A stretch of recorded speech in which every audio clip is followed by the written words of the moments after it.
Hey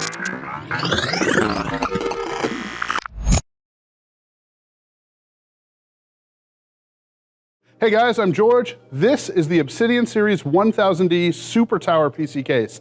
It is the biggest and most feature-rich case Corsair has ever made. So you might ask, like, why did you guys build this ridiculously huge PC case? It's not just because it's cool, it actually has a purpose. You can actually build 2 full systems inside this case at the same time. So if you were streaming, you can game on one system and capture that video and stream it out on the other system. So in your room, you no longer need 2 full desktops. The primary motherboard tray is compatible with up to an extended ATX motherboard with 8 expansion slots. Some of those slots can be rotated so you can actually have a vertical GPU mount if you want. The secondary motherboard tray is integrated into the PSU shroud and actually includes 2 expansion slots and a mini ITX compatible mount.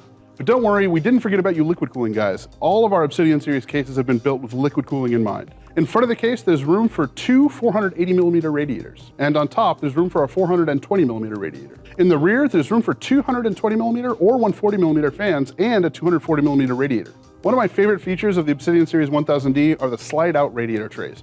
They make it easier than ever to install fans and radiators to build up a liquid cooling system. The front and top trays come out and actually can be completely replaced. By default, they have 4 120 or 3 140s. And if that weren't enough, you can go to Corsair.com and buy new radiator trays that have 8x120, 4x120, 3x140, or even 2x200mm fan compatibility. So you can customize this thing however you want.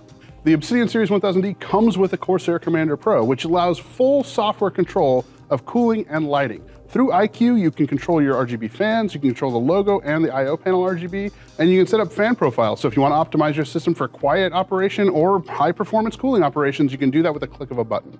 So when you install all the motherboards and all the fans and all the systems and all the stuff that's in this case, you might be thinking, what about my cables? I have no cable routing skills at all. It's going to be a nightmare. We actually thought about that. We put these French doors on the rear of the case that allow you to conceal your cables. So no matter how bad those cable routing skills you have are, it's gonna look nice and clean. And also behind those French doors are 8 SSD mounts and 5 3.5-inch mechanical drive bays. Our Obsidian series cases are known for their monolithic good looks, and the 1000D is no exception, with a tempered glass front panel and 2 huge swing-out tempered glass doors for easy access. The I/O panel has the connectivity for both systems right on the front of the case, with 4 USB 3.0 and 2 USB 3.1 Type-C connectors to go to both motherboards. The power and reset for System 1 is on top, and the power and reset for System 2 is in the back. And the I/O RGB backlighting is completely controllable through iCUE software. Dual power supply mounts, including an SFX power supply for the mini ITX system, pre-drilled radiator and reservoir mounts just about anywhere you look, and cable routing cutouts and tie-downs all through the case. This feature list reads like a phone book, guys. Check out Corsair.com for more info.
let it bang.